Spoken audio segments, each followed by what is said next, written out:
Down now. Down now. Down now. Down now. There's a... That is a corkscrew. Hey, Jim, where's the fancy corkscrew? Now that you're...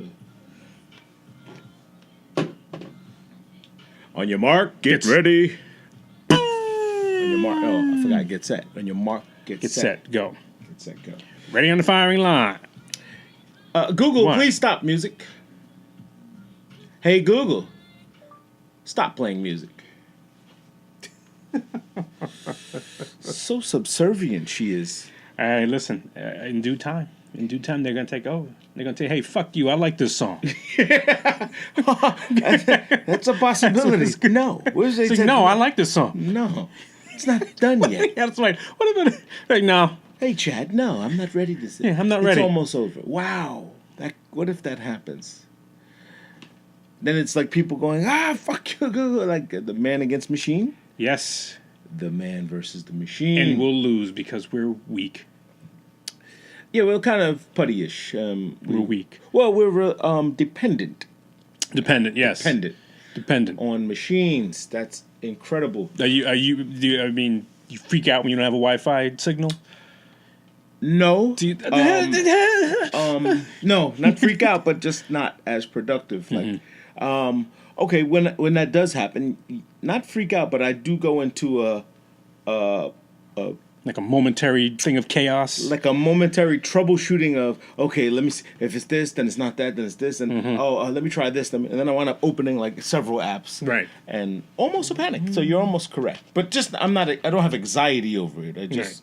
It's just like, oh shit, what are we doing? Is it happening? Oh, Yeah. I can't get this, Yeah. and you just want to troubleshoot as best as possible.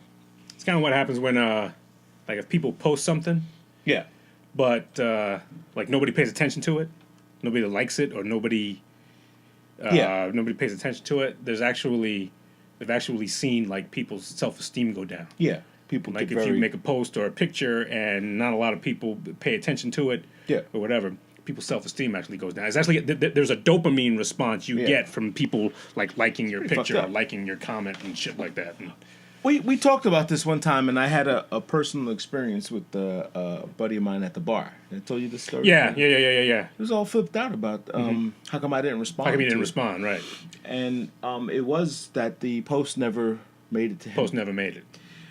but everyone else saw it. Yeah. So this thing about censorship. Facebook wanted to start some shit. Well, Facebook didn't want to start some shit because I put the words "Black Love." Oh, that's right. That's right. And that's he's right. a white guy. That's right. He was a white guy, and I put the post "Black Love," and he even posted back, "What? No white love?" You know. So what if you were sending that, if Bill Burr was a part of your group, Bill Burr's married to a black woman.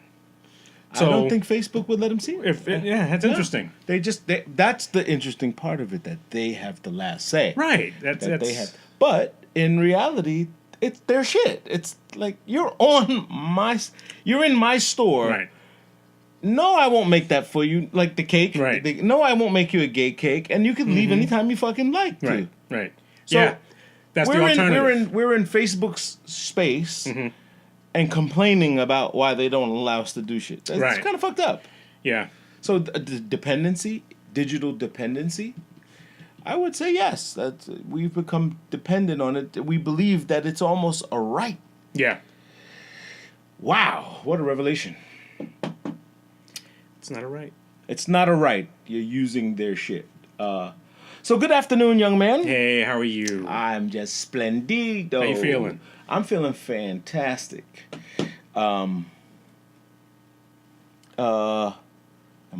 Two Bros podcast episode 55. Let's get that out the way. 55, not juggernaut. 55. Double nickel. The double nickel. You remember the double nickel in the Garden? Kiki Vanderway? No, Alan. Houston shot for 55. Oh, okay, the 55 points. Yes. The only 55 I remember from the Knicks is Kiki Vanderway. Oh. He wore number 55. Kiki I'm sure there are Vanderway others was- that have. Yeah. Oh, it was a couple of guys with number 55. Yeah. No, it's just what I remember, the double nickel. I think it was against Michael Jordan, too. Was it? Yeah, but I think we lost. Good ball player, Allen Houston. Good ball player, never got I don't think he got the credit he deserved, and I think everybody else wanted him to be something else. Yes. Like everybody wanted him to be a Kobe, everybody wanted him to be an Allen Iverson, but he wasn't that dude. Yeah. You know, Oddly enough, his dad was just honored yesterday. from the University of Tennessee. Tennessee, yes, as the first black SEC coach. What are they in the SEC? I think so. Okay, the first African American head coach SEC. Oh, was it really? Yes. Oh, I didn't know that. Trailblazer for sure. Mm-hmm. They definitely gave him, and he was nominated for something else. I just happened to catch a Tennessee game yesterday. Probably the NCAA Hall of Fame, maybe. It had to do with the school only. It was the it school, was very okay. local. It was All right. it was about the Tennessee school, the university, and how much he's contributed and paved the way, and brought some attention to certain things. So they really gave him an honor. John Houston. I don't know his name. Erroring on the side of Coach Houston. Coach Houston. Just call him Yes. Coach. So yeah, Tennessee. Who knows? You ever been to Tennessee? Yeah, Where? Nashville. Nashville. So it's not indicative of Tennessee. What does that mean? Well, it's just it's it was mostly downtown Nashville, and so Okay. it's like the population is a lot younger, and there's a lot more progressive businesses and stuff like that, and so you don't hit some of the more rural parts of the town, Okay. of the state, Gotcha. and so like to say that you have an understanding of what Tennessee is because you've been in Nashville, that's that's kind of Oh, so you're saying it's not reminiscent of Tennessee? It's Nashville. Like Nashville has its own life. yeah exactly. It's its 'Cause own City thing. almost. Yeah. Yeah, Because they do Memphis, have the been to Memphis. yeah, Memphis is nice. Memphis is nice, but that's the same thing. It's a different vibe than if you were to go to like Knoxville, or if you were to go to some of the more rural parts of. We have this thing of thinking about that like the big city is the one that sort of Yeah. paves the way for the entire state, and that's always not the case. New York City doesn't drive the opinion of the whole state. If you go up to Appalachia and stuff like that, you'll see a totally different. Like George, Yeah, you're right. You'd see a totally different way of life. Catskills. Yeah, it's true, and I'm always a I won't say a hater of I just don't like when let's say the news, for instance, right? To suggest that it's 25 minutes in town, right? To get to Where? to get to New York. Well, the news will say it's 25 in town, 30 minutes out. Oh, when you talk about getting into the They make Manhattan Central. yeah. They make it as this is the place you want This to is be. it, right, Right. This is right. it. So, so I said, what if I'm going to Jersey? Why? How come it's not? What do you Yeah. mean? So I'm always disproportionate on how they do that, and I learned in my research of finding out why I was so angry at that it's localized to where you watch it. Okay. That your television, your station, if you're watching it at home or you're watching it wherever else, but mostly the broad channel, like ABC, for instance, it's a New York Right, it's city, New York based, right. It's a New York City station. So if you wanted to hear this, to get to Jersey, you have to watch Right. Jersey television. Right, You have to watch right. your New York One, Right. or your local. New York like One, Verizon or has a local Verizon channel. has a local channel. Yeah. News 12 has a Yeah, local yeah, that's the one. thing. But they're on different. They're not on this. You can't get them all the same though. Right. You can't get them all the same thing. Like News 12, I think you can only get if you have Cablevision. Right. And the Correct. Verizon one you can only get if you have a Verizon I would assume it's thing. Verizon. So it's like it becomes one of those things where like unless you pay, right. Unless you unless subscribe. you pay, you don't get all the information that you need. Yeah, I mean that true indeed. Subscribing to something and like information is coming from so many different angles. Right. Everyone's confused, I think. Yeah. We said it on the last show was that you don't know where to get the information from, so why bother? Why? It gets that way. Yeah, Yeah, it you gets to get the bogged point of- down with well, think about this. What about that? Well, what about this? What about that? Right. Well, how come I just can't get like who's just gonna give me like the fact? Right. Like this is what happened, Yeah. and this is what so and so said. This is what you never get that. You always get this. You always get the slant. You always get somebody's slant on it. So it's safe You know? to say that it's an opinionated base. It's hard to get opinion out of it. Yeah. Right. It's just very opinionated and then so you have to choose whether you like Fox News Right. or CNN Right. or NBC or ABC, and it all depends on who runs these companies. I'm assuming. I mean, I would just think that's what kind of drives the opinion. But do you think that the opinion is forced by the agency? Like, in other words, at what point does the production manager go, no, we need to... When it gets filtered down into the... It seems like a lot. I mean, especially when you have... something recent that just happened is, I think it was AT&T. AT&T won their case against the United States because AT&T was trying to buy... I can't remember who it was. Time Warner or something like that. I think, it was Time Warner. Something like that, yeah. It was and a big deal. The U.S. and the Trump administration sued them, saying that you're about to create a monopoly. Yes. Which is, I mean, that's something, in my opinion, that the federal government should be doing. Say, hey, wait a minute. Right. You're on the verge of consolidating certain services. We need to make sure that doesn't happen. We need to make sure that there's even competition for these around, and you buying Time Warner puts you in a possibility of a monopoly. But apparently that was overturned, and so now AT&T can buy Time Warner. So what happens is, like, all their shit's going to get streamlined, and pretty much the points of entry into that information is going to come from one source. Yeah, well, I mean, at some point the narrative must be, this isn't fair to the people. Right. I don't always believe that when they stop these cases that they say it's not fair for the people. It's because they didn't get any. Like, well, yeah, you know what I'm saying? Like, right. That's a big difference between, hey, this is not fair because we didn't get any, and you didn't pay the taxes on this. Exactly. Yes. Not that it's not fair for us. Like, right. The people should have more services. They should be entitled to, etc. They should be entitled to more information. Right. They should be entitled to more to a more diversified opinion of availability, right? Availability of services. I mean, just to be able to have. I mean, this thing is AT&T buys out Time Warner. You can't imagine that the courts are looking at it and saying, "Well, I get their job is probably to look at the books and say, wait a minute, what does this do for everyone else?" And then at some point, someone's looking at the tax code. Someone's looking at how much money this drives, how much this went to somewhere else and to special interests and to banks and legislation and well, all it would depend on I guess the argument that you're making. What is the argument? Is the argument you're making a financial argument, or is the argument you're making, like what we said before, is it a consolidation of information? Now who's going to compete? The idea is that competition should be scaled. Yes. If you believe that, if you believe competition should be scaled, then if you allow AT&T to do this, it begs the question, okay, well then who can compete with AT&T? You have to allow that. And it's interesting because if you remember a long time back when we were kids, when we were taking the bus and having to go pay the phone bill, Ma Bell ran the whole thing. Yes. And the government sort of forced them to split up.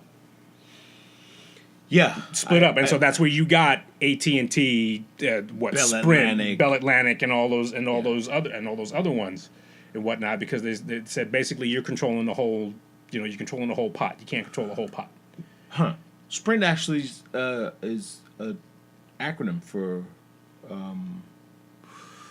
Southern Pacific Rail. Sprint came from a rail company, from train system. Okay. And the lines, some genius said, "Hey, you got these lines running from here to Alabama. Can we put phone? Can we put communication on it so we can make a hub on the other side, et cetera, et cetera?" So that's interesting in itself. Do you think that?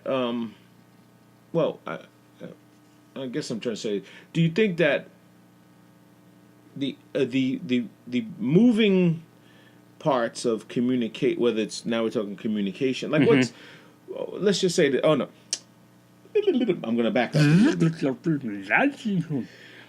Amazon, I'm going to switch to the subject, but I'm going to come back to it. Okay. Amazon saw this on, what's the Indian fella's name?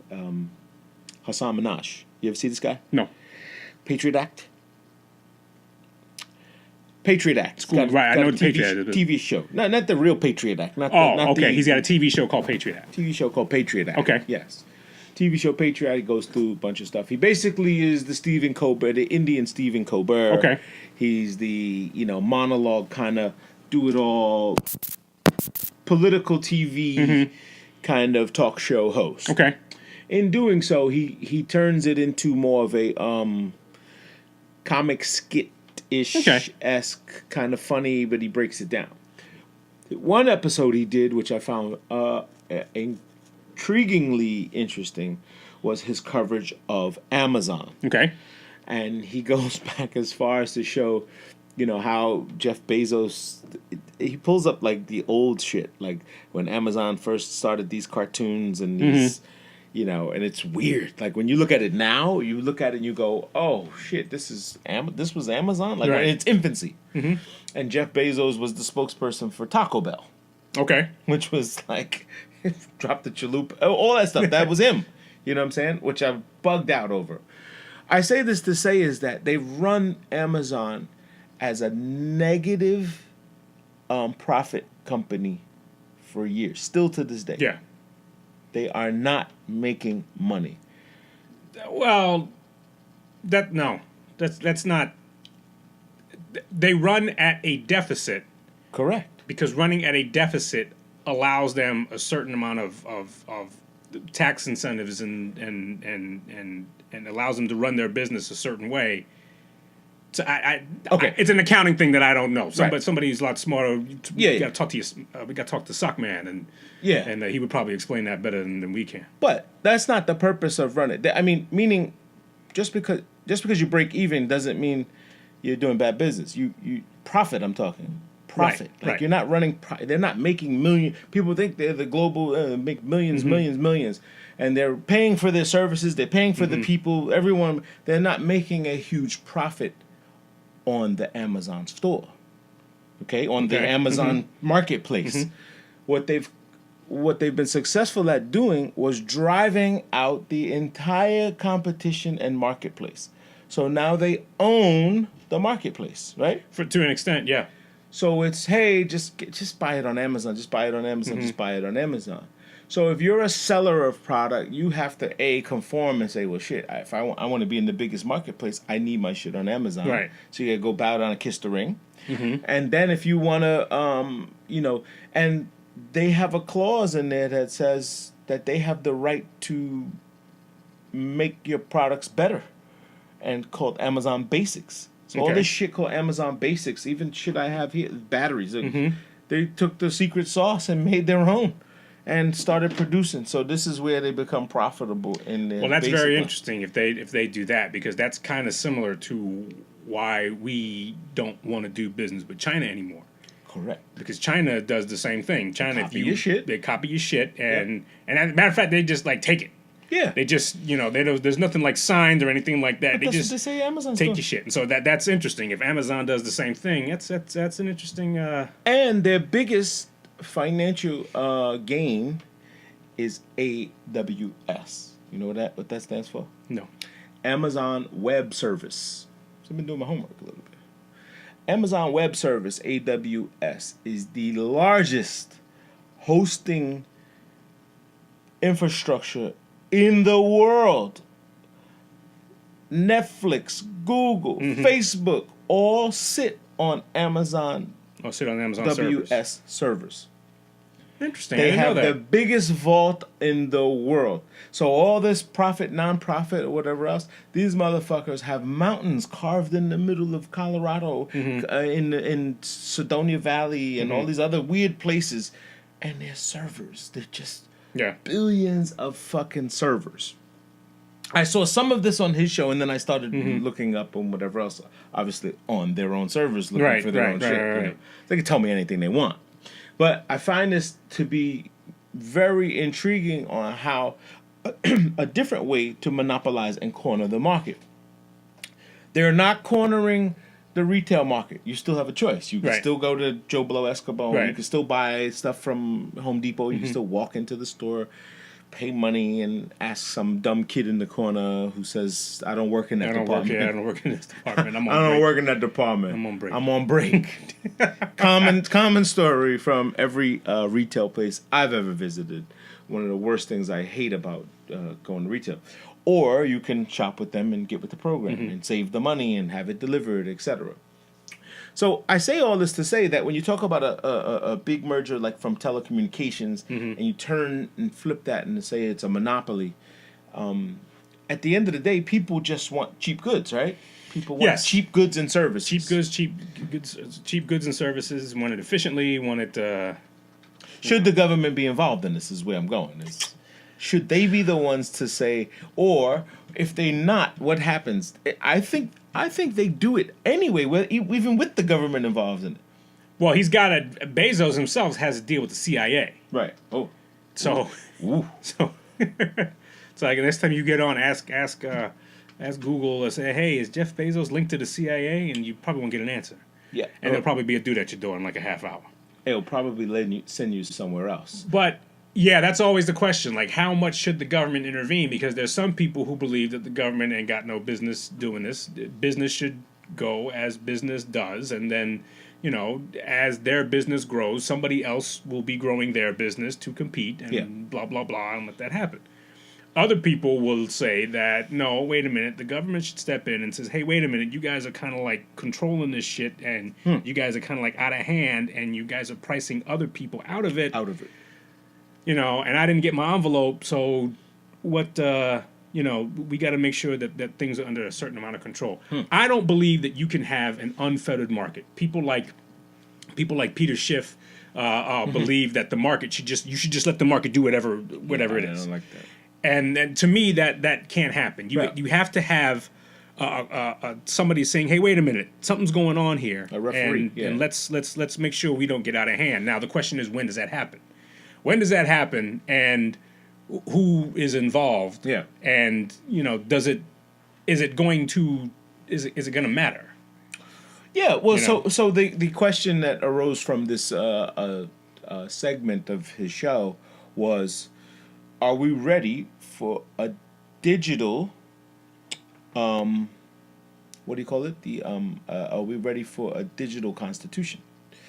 Are we ready for that? We should be. An amended version of the Constitution that applies to some of the digital stuff that was, like, it's written in 1800 language, or 1700 language, 1770, whatever, 1774, whenever the Constitution was made. That applies to about 1% of a colony. You know what I mean? I disagree. Okay, we agree to disagree. I have to disagree with you because I think the idea of the Constitution is that this is where we hit the ground. Right. We hit the ground with these base principles. We can build on top of it from this, but these are the base principles by which we are going to make decisions. Yeah. These things can't change. Okay. We have to build on top of them. And then anytime we're going to introduce something or change something, I think we have to go back to this original document to say, how does it satisfy this? Right. How does it connect to this base like the idea of privacy? That's going to be an issue regarding the regarding what you're talking about, the digital privacy. Well, at least okay. So the argument is the amendments and how to amend it. So when new bills and laws are passed, they don't necessarily tie back to this document, do they? Well, they have to be constitutional. You can question. Say if a law passes. And then somebody can come along and say, hey, wait a minute, this law is unconstitutional because it goes against one of these amendments. And so therefore we can't. And then there's usually ensues like a court battle and stuff like that. So look what I just pulled up at number 5. No person except a natural-born citizen or citizen of the United States at the end of the adoption of the Constitution shall be eligible for the office of the president. Neither shall any person be eligible to that office who shall not have attained the age of 35 years and been 14 years of residence within the United States. Right. Why 35? I mean, I just picked this one randomly. Where'd this come from? I mean, is it something that your brain is more mature at 30? We can't have a 30-year-old president. I think that's well, no. According to the Constitution, we can't. You cannot have a 32-year-old president. You Right. can't have a 33-year-old. Jesus could not be president. No, you could not. He was busy doing other things. Being prosecuted and hung at 33. He was doing other shit. Yes. Very interesting. Yes, Very yeah. interesting document that a lot of people would say is no longer valid. I mean, you disagree. I disagree. There are parts of it, but you can't pick and choose. Right. You don't get the ability to cherry pick and say I like Right. the good parts of it. Right. I think there are. I mean, if you want to go through the whole document, I think there are certain aspects of it that. Well, to say that they don't apply, no, it's not, because it's once again, it's a foundation to where we rest. I mean, the whole thing about free speech is here Right. at the Constitution, that you can't be persecuted for your speech. Really? You know.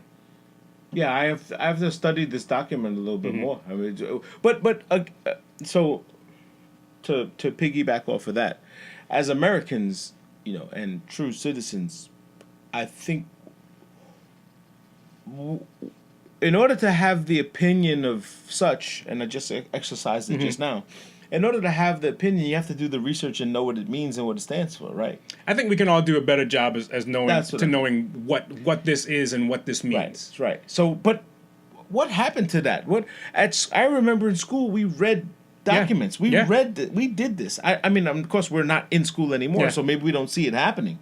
But I can't imagine. I mean, the way kids run around today, they seem to have no care of any of the bodies of government. Like, these people don't even know who their district council person is. And most of the guys, I explained to tons of my friends who are all transit guys. I said, you guys don't even know your transit union leader is the leader of fucking your district. And they're like, really? He is? Oh, but I know that guy. I was in a bar with him. Like, yes. But and I won't say his name, obviously for slander reasons or whatever else. I won't. I mean, just for that purpose alone, you can go look this up yourself. But these people are growing up around you. Like, we're the age of the people that are leading us into the new segue of government. Right.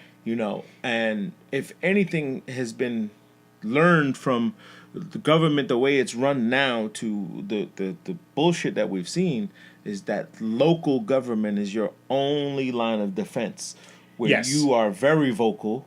Right, where you're vocal, where you can invoke change, where you can, I mean, we've said this before. Like, it's more important what happens in that.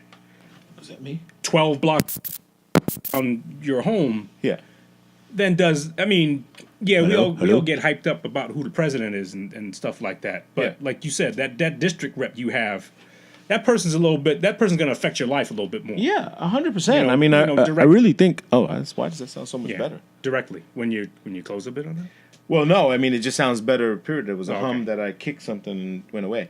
So, yeah, and that person affects your life on a daily basis. Yeah, like and to do that, you got to engage. You got to get outside. You got to look. If you walk around the corner, I'm sure somebody will say, you know what, we could use a damn stop sign here on this on this street. There's some kids playing around, and the kids playing out here, and the cars are just whipping by. We could probably use a stop sign over here. Or why is there so much traffic coming from this one part of the one part of the town and stuff like that? And these people got a whorehouse living next door. I don't want a whorehouse next there. And so, those are the things that you do every day. True. That you should be engaged with. You should be engaged with that. How many pussies the president grabbed or whatever. That doesn't... Miller. Okay. Yeah, Danique. He's a union guy. He's a big union guy, big TW transit union guy, and slowly but surely, he's everybody has their everyone says, oh, he never been to my block. He never come. We tried to do things. He doesn't engage. He doesn't engage, and this is 4 people. As opposed to how many people that live in the neighborhood there and that represent him and stuff like so that he's supposed to represent. He's supposed to represent. So I wonder how much people. Yeah, I agree with what you said. We all could do this a little bit better. We all could get involved and find out ways to to create and Yes. and manage our own banter. Manage our own banter, and it starts with yourself, really. Yeah. I mean, don't be upset about what the economy's doing if you can't pay your own fucking bills. Yeah. I mean, if It's very true. if you're not paying, we had this conversation a few weeks ago with dudes like, man, these fucking cable people, man. Yeah. They be, they kind of want their money for the shit that you've asked for. So Yeah. that's kind of how that works. But that is tough. That is tough for people to honor your word, honor your agreement. Mm-hmm. You made an agreement, honor it. If circumstances change, now that's the one thing that always seems to drive me crazy when there's no room for change in it. Like, okay, you start a bill with somebody, a loan or whatever else, and then it's, hey man, this isn't working out. It should be okay. You're no longer giving me the services anymore, right? So I'm okay. I'm done. Right. I'm not paying anymore. Right. They never know how to shut the valve off. Right. They just say, nope, you had a loan with us. You have Right. to keep paying for it. But the car is gone. I don't have it anymore. You're not insuring it anymore. It's gone. And they go, well, nope, we gave it to you. We gave you the money then. And you pay us forever. Forever. In perpetuity. Forever. Forever? Well, that's like spending money. You're spending money like you're in the government sometimes. Sometimes everybody treats it like the government. And a lot of times there's no accountability as to that money. I read this article. I think I posted this article about Mayor De Blasio's wife. Okay. Who one of the things that she's overseeing is this drug rehab program. Oh, didn't know this. And she is responsible for a budget of $850 million Well, over a 4-year period. pretty healthy. They can't find this money. They were apparently after an audit. Oh, gosh. After an audit, you can look it up. It's a big article. Keep talking. 850 an audit, and they don't know where this money is. Wow. So there's like this question of like, oh, hey, how'd you spend this money? Right. And in the meantime, she has been granted another, I think, $1.2 billion to keep running this program over the next few years. Wow. Like one of the things I read in the article was that, they, on the books, it says that they paid for, I think, 200 of these. There are these kits that assist people with getting off of heroin. Heroin. There are these, like, I forget the name of it, but there's like it's these the one kits. that goes in the nose. It's possible. I'm not sure what it is, but there are these kits, and apparently they purchased 200 of them. Okay. None of the places that are affiliated with it say they have these kits. So they got invoices. So they got invoices for stuff that they don't have. It's like there's paper, but there's no product. Sketchy. And so it begs the question: okay, well, where's this money? Where's this money? And you get more money, and whose money is it? That's my money. It's my money. That well, okay, well, I shouldn't say mine. It's tax money because we don't live in the 5 boroughs anymore. Right. Very interesting because there is the level of, hey, we'll let you guys do this because you said so, and you're the mayor's wife. I guess you're good for it. You should be good for it. Right? I mean, we know where to find you.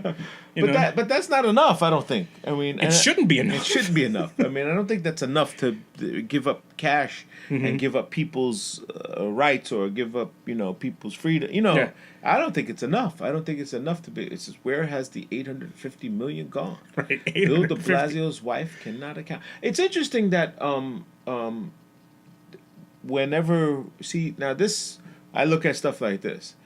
Why can't the article start by saying Christine McCray cannot account for the money? Good question. Because Christine McCray is nobody. Right. Mayor De Blasio's wife is a totally different person. Right. You're exactly right. Yes. This is poor journalism to me. This is journalism with an agenda. This means that the agenda of the journalist is saying, no, I gotta let people know right off the bat that that's his wife. And why couldn't the merit of her be the one first and then go into, if you didn't know, Christine McCray is the wife of Bill de Blasio? Well, blah, blah, blah. the title of the article gives you the information that you can leave with. So if you didn't read the article, but it gave me a bad thing. no, already. but what I'm saying is, Right. like the article gave you what, like you said, if you wanted to steer somebody in a certain direction, the title gave you what it is.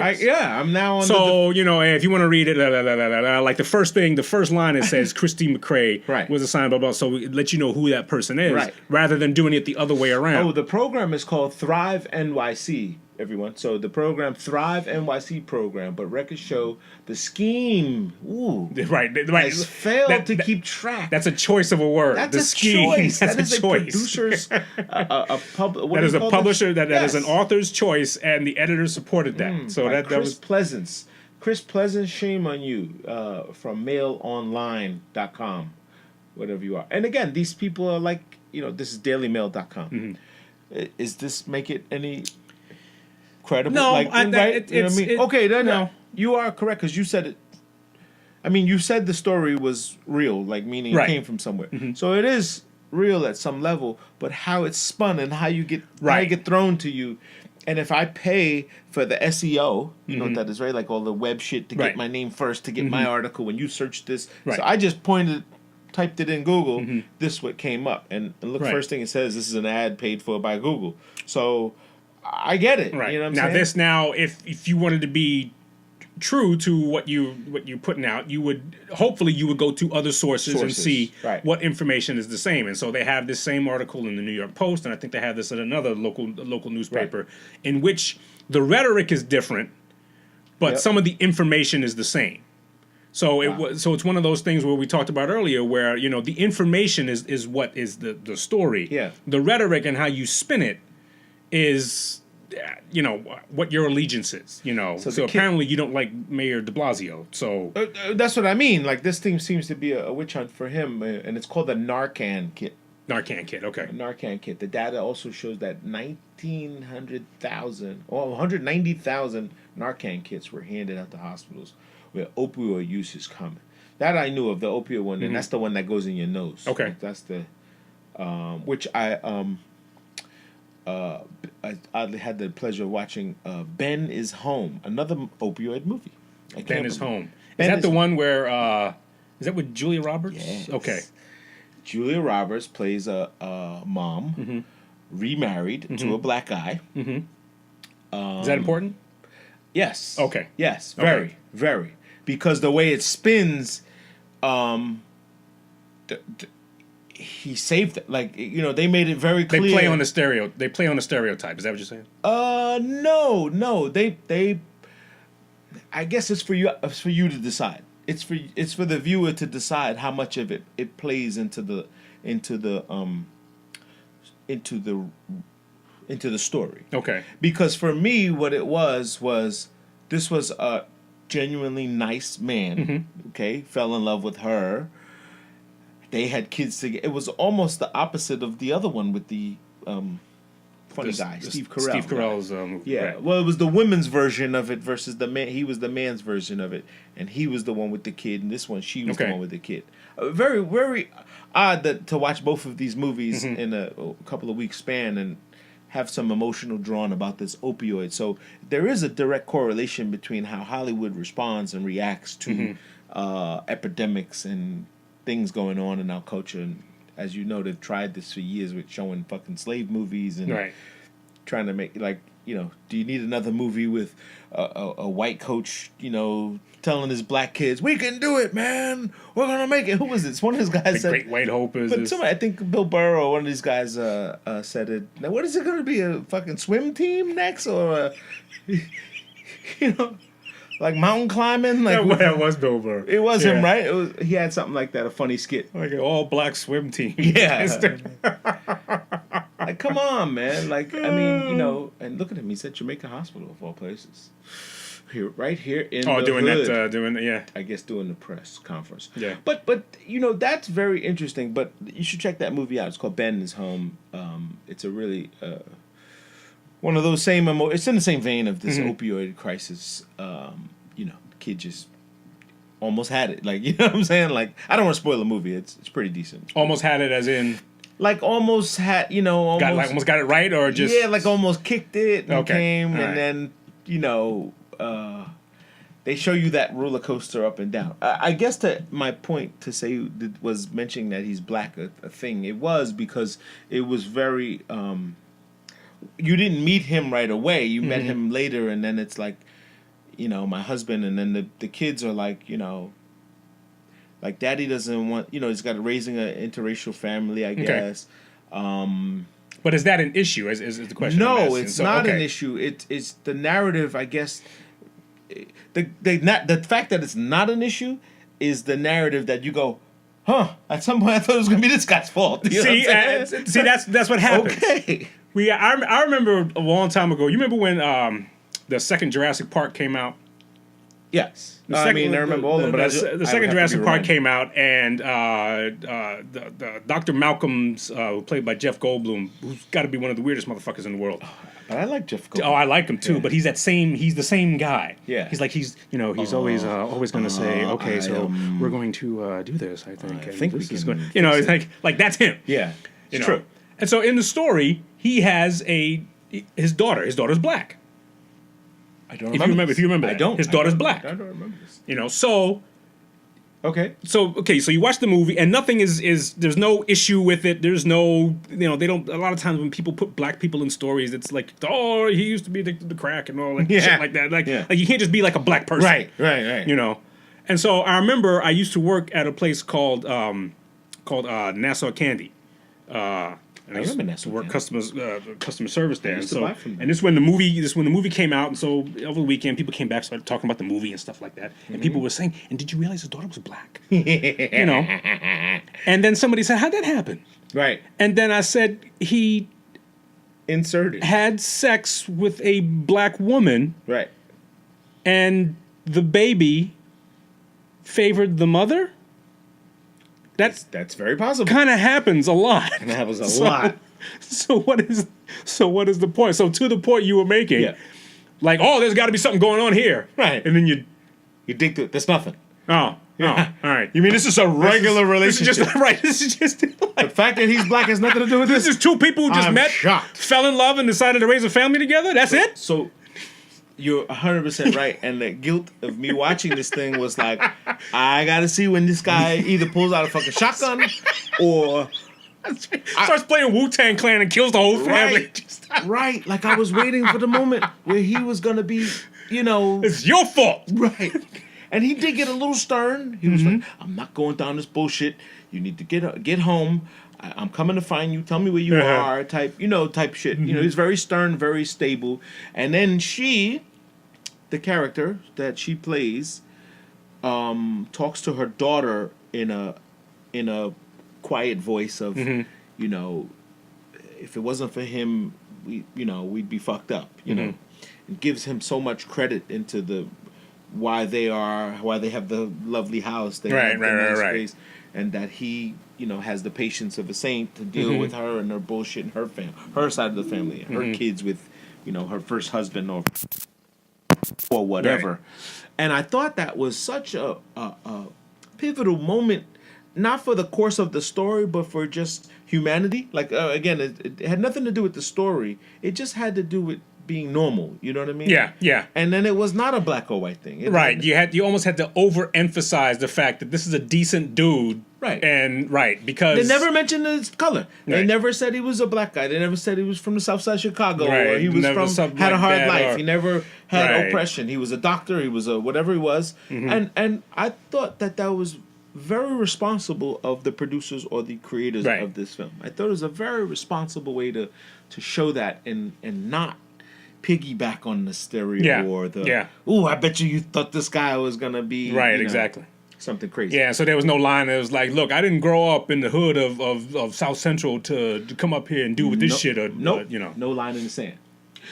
Good. Yeah, great. So to segue from that, you have speaking of racial epithets of etc. Not bad. No, nothing great. Well, there's been this huge again, social media chatter, social court. So Michael Rappaport has been on trial from the social court. Oh, really? Yes, because he has came out and said that Meek Mill's performance at All Star and whatever it was subpar. Okay. and that he was, he's a fan, as we all know. Anyone doesn't know Michael Rappaport's contributions to the culture, and or just hip hop. He's made the Tribe Called Quest movie, Right. The Good movie, documentary. by the way. I didn't see it all. Oh, you didn't see I saw it? clips of it, but I didn't see the whole thing. I do want to watch the whole thing. It is one of those that I just can't get It's good. around because you feel like you know it all, and then you're like, It's interesting because there's some things when they mention that because we grew up in that Yeah. area, we know. yeah. But then it comes up. 193rd. That's not 194. Yeah, we right. get the picture, you fucking idiot. No, I get it. But so the line in the sand was that does Michael Rappaport have? And this was on another podcast. This was on Joe Budden's show. It was on with what's her name, Remy Ma, whatever. And the question is does Michael Rappaport have the ability to comment on the culture? Why does he have to have ability to comment on Right. on a culture? Like why is it not just his opinion that this was just a subpar performance? 100%. And because doesn't change Meek's paycheck. Doesn't- Nope. Nope. And the clapback was okay. So the clapback from Meek was, you don't have the right to comment on Meek because he was white. Oh, okay. As if he's not about this life, Mm-hmm. And basically, so the cornball response is, my wife is black. She is, That's what he said? No. Oh. But this is everyone else. Oh, okay. So he said I wouldn't dignify this with that. Like that's. Oh, okay. That doesn't require you missed. Then if that's what you took out of this, you missed You missed the whole- you right. missed the whole thing. I am part of the culture, and if for years this is the double standard that most black entertainers have is. This is ours. It's ours. It's ours. It's ours. Right. And then when you comment on it, you want them to buy it. Right. You want them to like it. Right. You don't reject the money. You don't reject the money. Right. But yet, when they comment on it and have opinion on it, they say you don't get to say that. Right. That's shitty. That That's is unfair. that is a That's tremendous not- double standard, right. and that's borderline racist. 100%. To think that a white person can't have ain't got no say. So what if Eminem said that? Right. What if Eminem said, "Yeah, I didn't think the performance was all that great"? Right. What if one of the Beastie Boys said that? Right. What if what if anyone? A bunch of guys. You You know know. what I'm saying? That's so. While Meek, and I'm a huge fan of Yeah. him. He's made such a remarkable stride in what he's doing with this this justice rights and his campaign. The little clapback was unnecessary, and I was at the point of saying, "Wow, you were so far ahead. You're so far ahead of this. To show that a guy like Michael Rappaport, who can be annoying, who can be very he's the guy you want to punch in the face. He's Remy, you know what I'm saying? He's got his opinions. But he's the guy from the movie alone, from the school. What was the one where he shot the School Days? No, not School Days. I know what you're talking about. Something. Yes. Oh shit. With Fishburne was Yes. Just with what- Ice Cube's movie. High school something or college or whatever. No, it was Back to School. Not Back to School. It was. Damn, what the fuck is Yeah, we wonder. Imagine if we had connection to a device I know. that would get us. It Yeah, was but with, that- Tyler Banks and Yes, and he shot. what the hell's the name of that movie? But his name was Remy in the movie. School shooting. Anyway, the damn, what was I gonna say? Trying to get you to keep talking while I'm typing. Oh, it's Higher Learning. Yeah, Higher Learning. Yeah. Higher Learning was the name of the movie. Yes. Yes. Higher Learning was the name of the movie. No, to say so. What are you saying? You're saying they're trying to relegate him to that character? No, I'm saying that from this character, he's someone that you hate. Like this brings a lot of hate when you watch him in this character. When you watch him in this role. Okay. When he's such a punk. He's confused. He's an outcast. He's an outcast. He's an outcast. He's and in most cases he was right. Yo, I'm trying to study. I got Right, finals. right, exactly, exactly, You guys exactly. are fucking playing your jungle music all night long. Blah Right, blah blah. right. And so this was a great movie.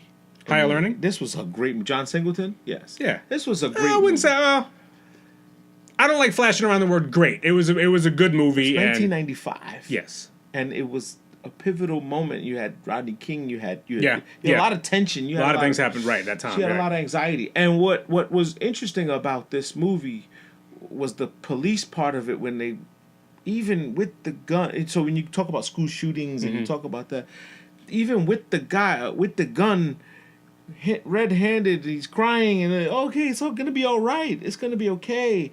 That still happens today. Yeah. That still happens today. They don't shoot the guy right away. They want to figure out what's wrong with him. Oh, why are you so upset? And he clearly was the guy that did it and got away. The cops told him, hey, and the black guy's chasing him. All right. This is a movie. Okay, so it's let's a movie.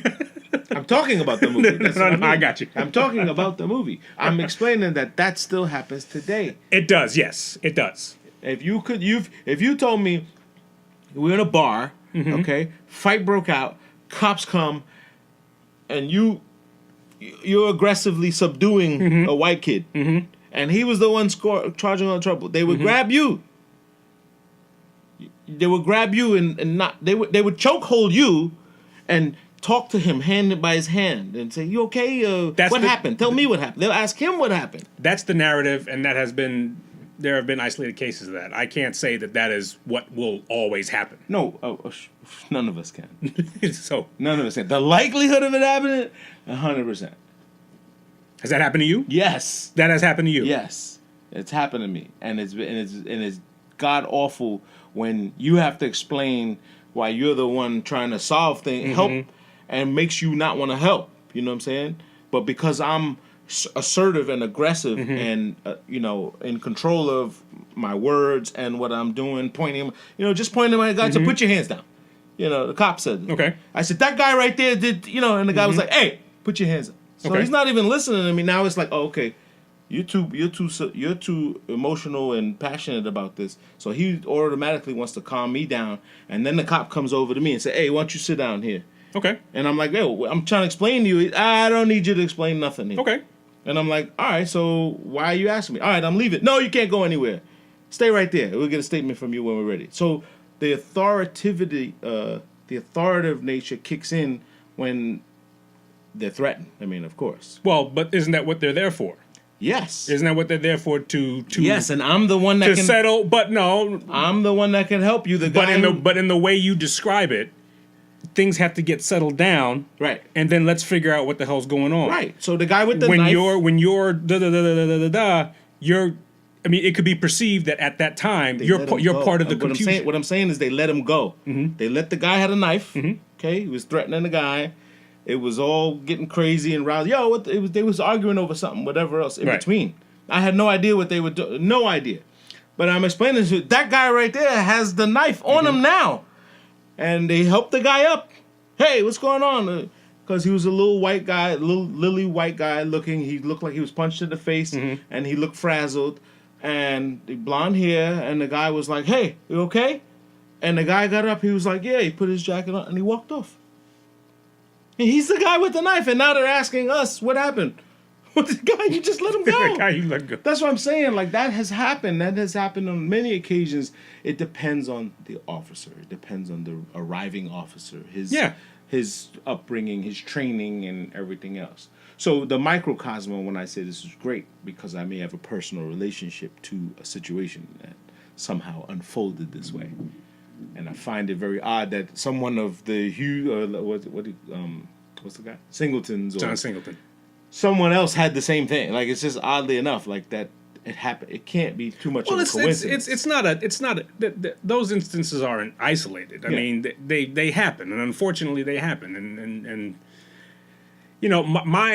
my take is that it's you do yourself no service to say that is the scenario that is going to happen most likely. Yeah. Unfortunately, if you find yourself in that scenario, you'd like to think that the best thing can happen forward. Doesn't always happen that way. Right. The narrative I was getting, the point I was driving here was that this is the type of mentality that forces people not to cooperate.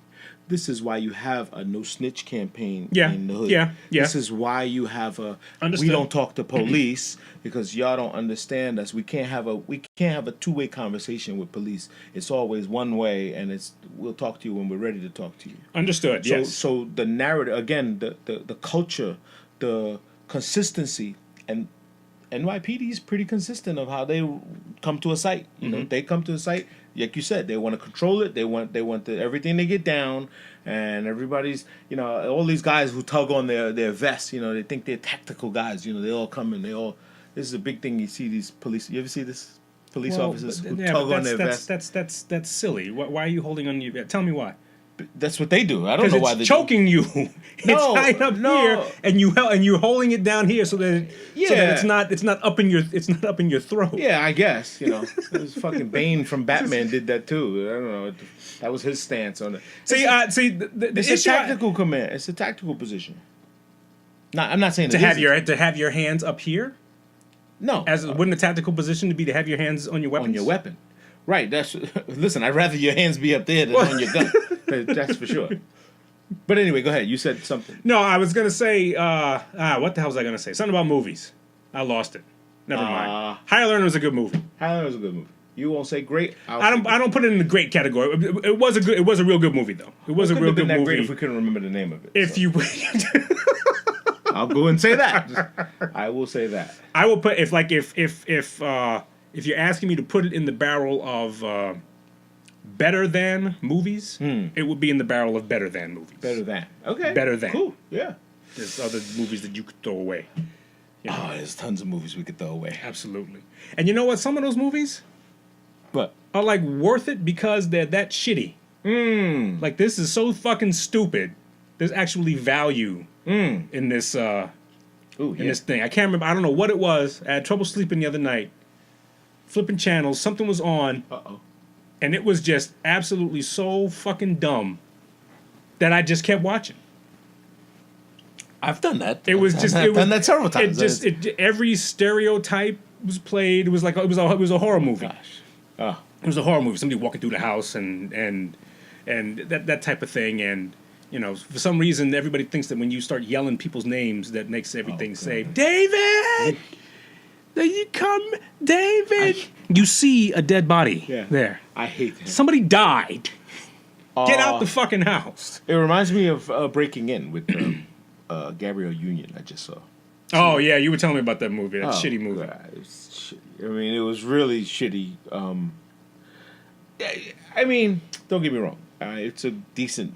I mean, you can't get that time back. And I've saw it more than once, so it can't be that bad. Oh, it couldn't be that bad. Right, something to watch. That's like that Bird Box thing you said that you saw twice.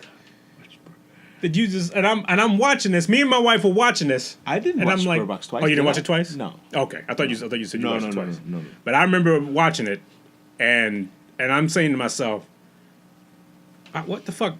Chad loved this movie? I didn't say I loved it. You said you liked it. No, I did not. We can go back to the episode for that. I said I cannot understand where the digital hype came from for this movie. This was just another... The hype for the... Okay, all right. Yeah, that right. was my emphasis only of it. All right.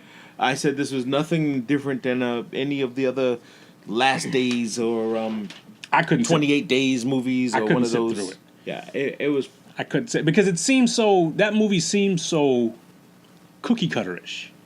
It's like once you were introduced to everybody... Right. Everybody made it clear what they're... And like who this person was. Right. Okay, this is the organizer. Yeah. This is the unreasonable conservative guy with the weapon. Right. This is the naive, helpless person. Okay, so I guess this is supposed to represent the world. Right.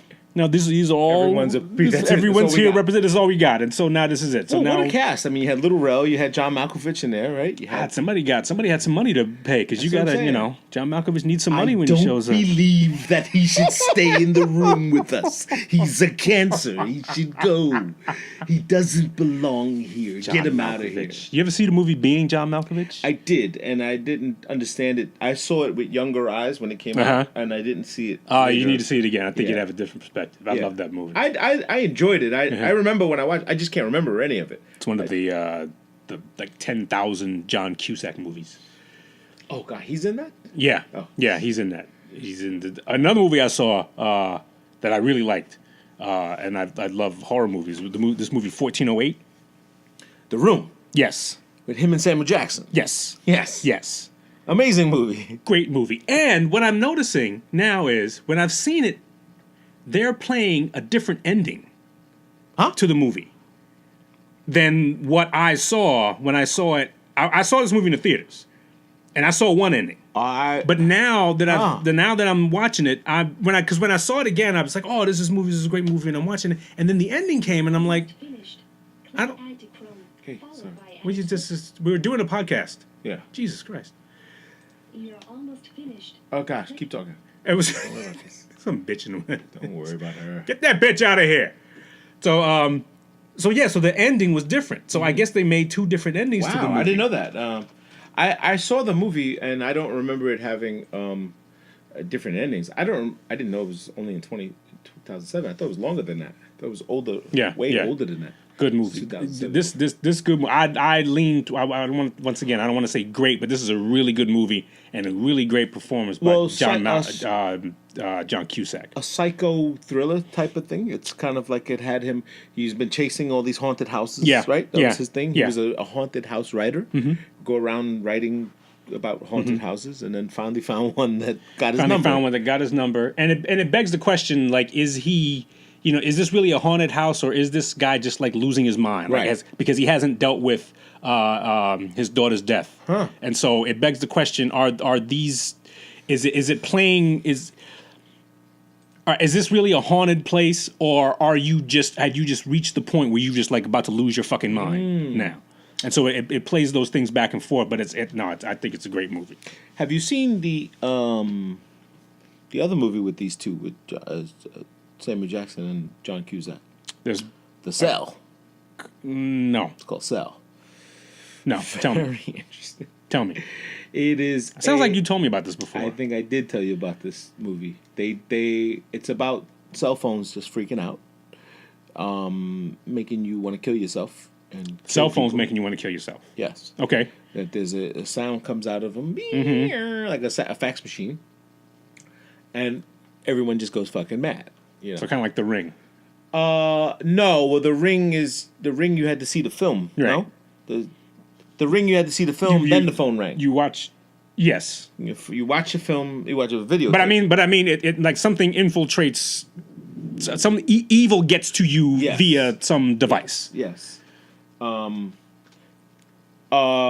was definitely weird on how they did it. I'm trying to see if it shows up here with these. There they go again. Oh, this is kind of recent. Yeah. 2016. Oh yeah. Okay. They go on this whole. He's traveling. He got his whatever. He just gets lucky and doesn't pick up the phone, and then realizes everybody's going mad. John Cusack. Yeah. Okay. Cars are crashing. It's weird. It's one of those apocalyptic type movies, and then you're trying to figure out how to get to the end, and the root of the problem. And I don't like when magic takes over a movie, like when the ending everything is all magic. mystical. Yeah, some and forces, and a guy with a big voice in the cloud. Don't move anymore, people. I don't like that. Yeah, because then it begs the question: why the fuck should I listen to you? Right. Why, after all this shit that's been going down, No one else heard this. Who are you? Right. Right. Like, who are you? Oh, just in this little, but it had some weird images in here of like people in trances, right? That were just like going to this tower, going to the cell towers, which emits. This is all what people have been talking about this new 5G coming. That it's so powerful that it's gonna pick up shit, your own receptors, like, hey, my phone's ringing. You're like, no, your phone's not ringing yet, and then oh shit, your phone did ring. It says that there's a lot of scientists that talk about how 5G is so much close to the bandwidth of what weird frequencies that we haven't touched. Right. And the guys who create the tech guys are saying that's why we chose this, because no one's transmitting on these levels. Yet we've never learned how to understand how we receive and send signals, meaning humans. So there's all kinds of theories going on. I say this to say is that this movie harps on a lot of that, where all of a sudden it's like, the phone goes off and it's like, oh, I'm gonna fucking kill you. Like you're gonna get, and you're looking at the guy like, hey, and people just get really dark. But then they go to like this cell phone tower and there's people in the trance and they're just doing like a rain dance and it's just weird. It's just weird. And some kid is like drawing things and it's really weird. It gets weird. It gets weird. Some of these, a lot of these movies, like you said, like as the movie progresses, Yeah. it kind of like, I don't know, it hits this point in which it can't go back to being, because I'm assuming that there was a point in which you go, oh, okay. Yeah. Like you Yes. like you're along for the ride Yes. to a certain extent, and then you get to a point where you go, all right, whatever. Oh, fuck. This That's is- how you did this- it? this You ended dumb it like shit. that? Right. Yeah, this is... Like a movie like is crazy. Enemy of the State. Yes. That was because it didn't get goofy. Yeah. With shit. Everything was possible. it did was possible, and actually, it was existence. It was in existence. And So- Gene Hackman, Yes. by far, is one of the class acts. Yes. Bro, did he say it or did you tell him? Did he say it or did you Did he say say it? that? You're right. Exactly. I mean, that guy was awesome. And he's the exemplification of the nut job, yeah. but who gets one thing right. Gets it's one kind of right. like that movie that Mel Gibson was in. I forget what it was Conspiracy called. Theory. It's called Conspiracy Conspiracy Theory. Theory, yeah. Who's a flat out nut job. Flat out nut Nut job. But he's got one right. He's a pansy. He was a patsy. And you get dudes like Mr. Alex Jones, Yeah. who's I think is damn certifiable. I personally think this dude is off the Listen, I wagon. listened to him for years, and they hated when I even played him in the house. They said, "Well, you play that man. I don't even like his voice. It's just he's a racist. He's this." I said, "He didn't say anything. It's like you don't even listen to him." Right. But you're right. I think he's certifiable, but he hit on a couple things. Yeah. And it's one of those things where you can't, okay, well, if he's right about that, Right. then maybe we should give him credit for some other thing. Now, some of the things are just like this, like, we're getting ready to be taken over by alien molesters and shit like Yeah, that. It's yeah, like, he can all go right, there. He can go this- there. I mean, he goes there. Right, a lot. he goes goes there. there a lot. He goes there a lot, and he really, I guess he's a true patriot. He's, I mean, he's however you both look at feet it. in. Yeah.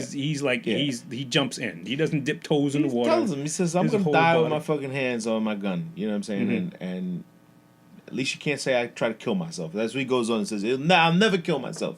So don't, if they tell you I They kill tell you I myself, kill myself, that's bullshit. bullshit, man. Somebody got to me. And he says that's why the vocal fight is so big that I can get it to the point where people say, "Well, wasn't him," But then again, that's what. That's what I say. You see, Dr. Phil on Rogan's podcast. Oh, yes, I did. I had a little bit more respect for Dr. Phil. Okay, I was gonna tell you because you didn't like him. No, I was never a big Dr. Phil fan, but Uh, then I actually tweeted Yeah? to Joe Rogan. I said, "Hey, this episode made me look at Dr. Phil in a totally I different light." meant to ask you that because I know you had some choice. Yeah, I think anybody that's doctor and their first name is most of the time full of shit. Yeah, That's got you. No, 100%. Well, your ex-wife told me that one day at dinner. It freaked me out. Did I tell you that story? Right? No, When no. we were at dinner somewhere and I said, "Oh, there you go, Miss Whitfield," and she said, "Dr. Whitfield." Oh, Checked me, made me call her Dr. Whitfield. just as long as you classify her as ex-wife. I did very much so. Yeah. So yes, I was wondering if you were gonna have a little revelation on Dr. Phil. I had a better respect for him too because I never heard him talk on a platform without analyzing, just talking. You know what I mean? Yeah. So that had some merit to it. It had a lot of merit to it because he wasn't trying to tell about the situation. He was just explaining the situation. But the what he called them? He called them something like he had some anecdotes. Like he had a lot of like, he talked about when you say, "Now you guys know me. Why would I do something like that?" Right. I was like, "Oh, It's like man. you know the He said, triggers. "Fucking of, did it, right, right. He said those are telltale Hand to signs." God. Yeah, on everything I love. Right. That's Says, my okay, listen, I'm going to motherfucking tell you word. the truth. Oh, so Right. you've been lying this whole goddamn time? Right. before even Right. Right. My boss does that all the time. He's like, the truth is that. I said, so as opposed to. So as we were opposed to talking what? So about- before you were just bullshitting or Right. whatever. I love what he's. I love when they got on the. I want to know more about when he was talking about athletes. About. He was talking about. I didn't watch the whole athletes. thing. Oh, okay. I only saw the part relative to Jesse's. He had a segment in which they were talking about athletes. Okay. And one of the things he did, I think part of his podcast, like he interviews athletes and stuff like that. And he just said that is a different, that mental makeup is just a different dude that wants that ball with 2 seconds left on the clock. He said that mental makeup is just totally different. He says, and that's one thing we don't give these guys a lot of credit for. We give them credit for how great they are physically and how hard they work, yes. But we forget that there is something that goes on in their head. Okay. Now I got you. To which they are not the everyday person. Correct. Who wants that? Who doesn't want this game ending without me touching the ball, it? Because if I and touch winning it, the I can change it. Yeah, and it is you're just right about that. it is a mentality, and if it's healthy, it focuses on everything they do. Well, you win. You win. You win games. and winners win. Right. You win games. You got to have you must have a winner's mentality. Right. Yeah, I like when he said that. That was cool because the guys like that don't get enough credit. The big shot guys like the LeBrons. You're so used to seeing LeBron perform and overperform that for him to hit a game-winning shot, your sensories are gone. You don't even think that's special anymore. Yeah. It's like really like, what? Can you know what that's like? You ask my son, like he's like, once in a lifetime, you get one of those in your life. If you get two, you're fucking, you can go right now and be like, yo, I'm fulfilled. You know what I'm saying? But you're right. It's huge, man. That's a huge thing to have. And that's the thing you can't, right now they're doing the NFL Combine and, or as some people call it, the auction block and CNA. Auction block. How some people refer to it as a slave auction block. Really? Yeah, some people do. I mean, I've said that a couple times because I think a dude that like who's had a 4-year college career and you've got loads of film on him, what difference does it make how fast he can run, how more he can move back and forth, can he jump a certain level and stuff like that? Right. But hey, whatever. That's I guess that's part of the process. So, but the thing you can't quantify is, I don't know. I guess their mental makeup. The thing you can't get to is how are they going to respond when nothing's going right for them, but they're still the guy to do it. Game time. You know what I'm saying? Tom Brady was a late round draft. Nobody gave him any consideration whatsoever. Somebody took a chance, and then he got his shot. And then not only did he outperform everybody else, but he continued to do it. Very, very successful and consistent. But you're right. Those intangibles, I guess. Yeah, the intangibles can't be measured on a day of. You could just have a bad day. Right. You could. I saw that on a plane with. I remember I said it was Jerry Rice, Gretzky, Brady, and Pele, and they were all talking the same exact thing. Fuck that combine, Right. Fuck the day of. Look at my entire work. Look at all what I've done. Right.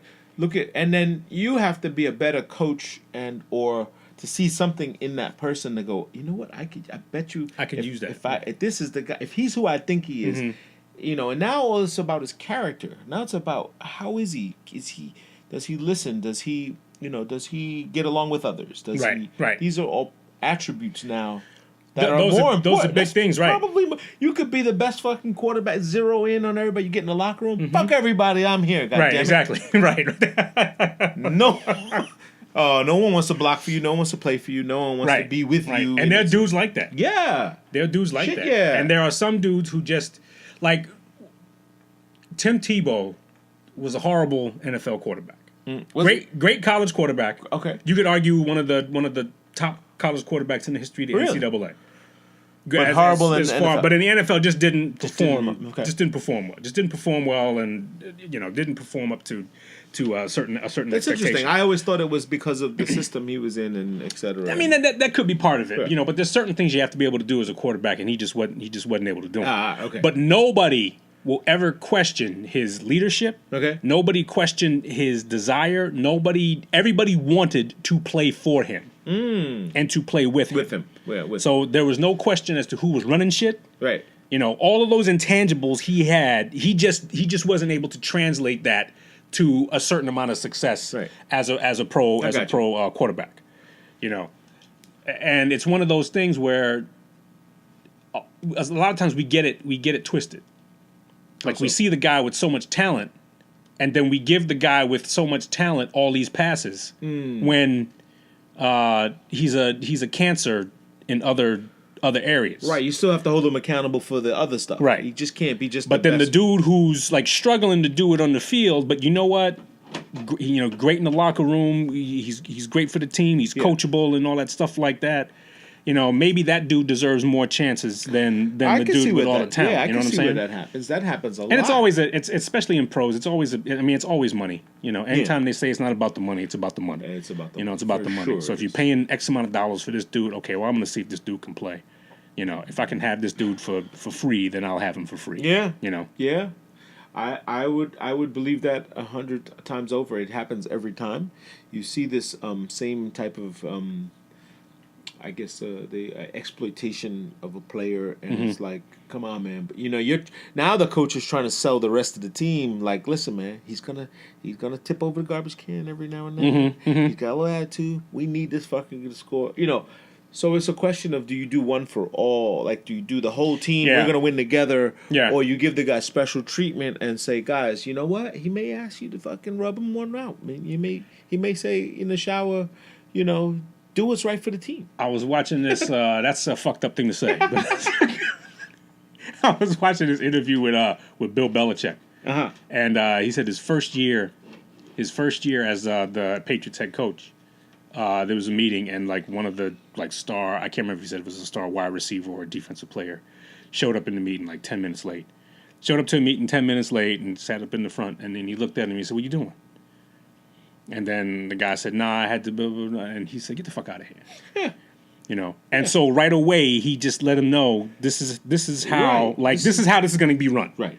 You This know, is the culture here. you don't like it, then go cry to somebody else and get out of here. And so he set that up as the standard. Now you look now as to what it is. He probably didn't have to do that anymore. Yeah, I'm sure. You know, if you're going to be a New England Patriot, Bill Belichick's the head coach, you better act a certain way, and if not, you're gone. I think he still has to do it, though. I think he still has to do it. I think he Still probably has to- still is has to doing it live- because... well, he can't slip. Right. he Because can't these slip. young kids are coming in less I'm special. informed. Yes, Yeah. they're very entitled. He They're ain't very- seen me. Right. He ain't seen me play. I can run the 4-4 and 39. I don't do it backwards with my eyes closed. Yeah, all right, whatever. But I do agree with that. I mean, I've seen some of that from the basketball circuit of bringing in players, and our program didn't have the funds and the sneakers and all that other stuff. And there were some kids that were truly talented, but we had some criteria that Joanne always instilled was like, hey, you're gonna sit here and do an hour study session. You're gonna do homework. You're gonna fundraise. So if it was standing out in the corner, fundraising for tournaments, etc., the whole team had to do it. The whole team had to do it. There were right. some players that were like, fuck that shit. Y'all go out, dude. And raise the money. And so then it was like, oh, okay, well, here's the price you have to pay, full price. Because we were out there fundraising. And we made enough money to pay for our tickets, Right. The hotel, Right. and pizza. Right. Now, you So you couldn't want come... to be on your own, so then this is your So price. your portion of what you owe is this. Right. You know what I'm saying? Because we're taken care of. And some people didn't like that. They did Yeah. not like that. They thought their son was, well, I'm the one scoring 40 points, and you guys should be paying him to come. And that's the person that you don't want in your club.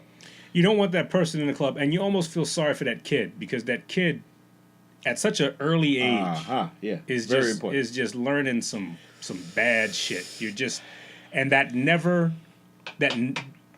pays off. Yeah, it never translates. You well. always at some point it always does you in. I think you're right. I I think you're right. I think it happened to these kids too. if you can't understand that, then as you get older, and if you're the average kid, you're not gonna play at a big school. You're not going to make any money playing ball. Yeah. You're going to have to get a job just like most people. And if you transfer that attitude to everything else, you're going to suck at that fucking job. Pretty much. So- Pretty much.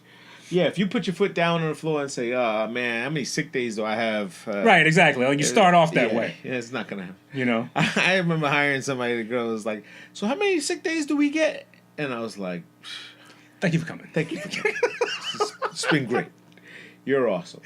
I remember interviewing people who didn't Oh man, those like were- you got to fill out an application and Right. they don't have like a pen, yeah. stuff like that. You know, Yeah. like little things like that. Yeah. Like you worry about. I've had obviously the business is a little bit more uniquely niched of working on hotels and project management and all that other stuff. And I've asked people, and I did behavioral interviewing when I worked for Intercon Hotels, worked there for 10 years. I learned how to do it, and Right. I was on the committee, and it was great. But then I took the tactic with me and applied it when I'm doing what they call behavioral interviewing, right? So then when you talk about, hey, you have 3 or 4 questions. You say, can you give me an example of Right. when you were, when you've accepted leadership, maybe you've gone above and beyond what you were supposed to do, but how it helped you or hurt you. You Right. know, and they, well, I can remember a time when, the boss asked me something or whatever. And the fact that you can drum up a story and come back with something, even if it wasn't much, shows a lot of character, shows Right. creativity, and it shows that you can at least put the story together. But when you fight that with, when you come back that with a, well, I didn't know I was going to be asked questions about, like, I think I don't know how to this is- speak right. here at these. And I had one girl, and I Don't said, you like this suit? I said, many times we have fabrics, we have square feet, there's so many different measurements that have to take place. I said, can you tell me how many square feet are in a square yard? Mm-hmm. And they said, 12, 8, 9. I didn't know I was going to be asked all these questions here, and I wouldn't prepare for this. It's totally not fair. Like, Uh-huh. she just went totally, and I said, I just asked a question, and all you had to do is say yes or no.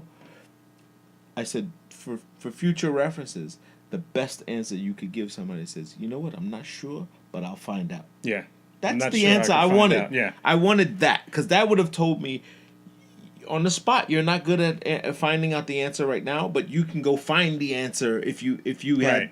some time. Maybe you're Right. not a good test taker, as they say. Yeah, yeah. People say that a lot. I'm not a good test Yeah. taker. You I gotta be don't- creative, man. You gotta be and you have to be willing to humble yourself, but also at the same time know that you have accept that responsibility. I remember when who was that rapper? The guy. Oh man, the guy. City State? Oh, Master P? Yeah, thank you. Yeah. He had this show in which he was like teach people how to change your business life, Okay. and stuff. And so Very good at this. he met a dude, and like dude came in. He was going to be on, so he was going to work with Master P and stuff like that. And Master P Okay. says, "Okay, the first thing you need to do is do 100 push-ups." Right. And there were people who like I can't do the 100 push-ups. Right. So he gathered everybody together, and he says, "How many of y'all can't do 100 push-ups?" Set him over there. He says, "I gave you a task, and the first thing you did was say you couldn't do it. So you couldn't do it. One person out of all y'all Right. asked a question. Right. So how much time do I have Right. to get these 100 push-ups in?" Right. And he said, "As much time as you need." Right. So fine. So he cranked out 10. They went on and did something else. Cranked out another 10. Right. Went on and did something else. Cranked out another 10. Right. He found, and he said he found a way to get that done. Right. All of you Just went and- immediately dismissed it. Dismissed it. Just went straight for the even excuse. so even if he didn't get 100 push-ups in, if he got 50 in, that's still more Better than these guys. than you who did nothing and I'd started agree off with with that. nothing. I would hope I'd give that guy a job. Exactly. That's the guy. And that's what he said. He said, this is the guy who's going to get the job because I can present something to him and he'll say, okay, well, you know what? I might not be able to do this, but I can do this, this, and this. Yeah. So-and-so, Chad knows I give this, you so I can 50. find out with Chad. I give you a good 50 Right. right now, and I owe you 50, But that's interesting. That's a huge population of people that just won't try things. They quick to denounce it or say that it's not. They can't do it. Can't. They start off with can't. Yeah. A-Rod says, say yes. Yeah. So it Yeah. don't matter what the fucking question is. Right. Just say exactly. yes. Yeah, I agree. Just agree to it, and then figure out how to do it. Yeah, it's.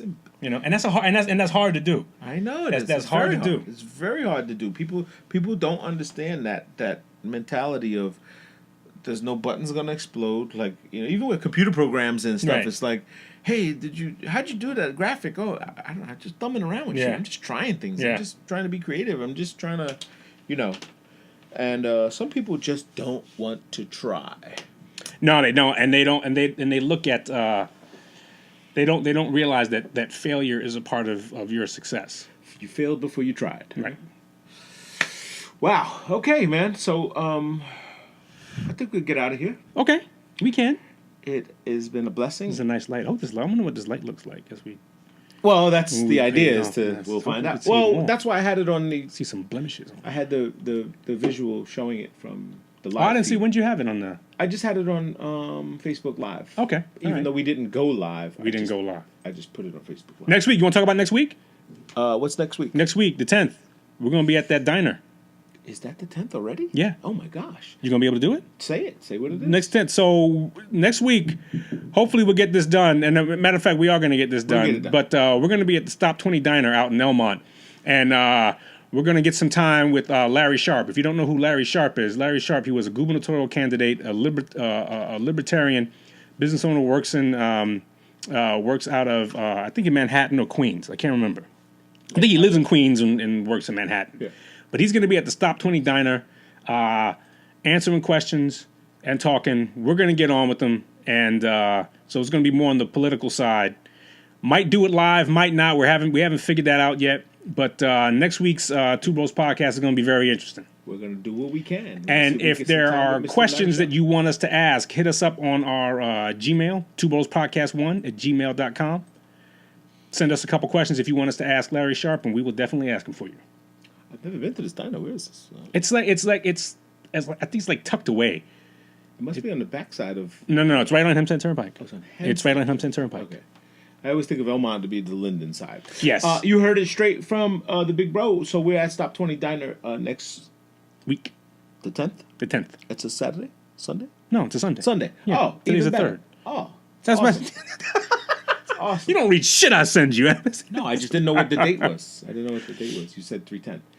All right, party people, we're gonna get out of here. Episode 55 in Dot. the books. Book is. Remember, like, comment, subscribe, and share. But more importantly, follow the journey, join the convo, ask us questions. We Please. can take it. And we got a Please. new light here, so we're trying to get some uplight We're here. getting some uplight.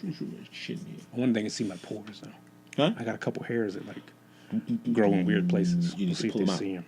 All right, party people, we're out of here. Peace. Ah!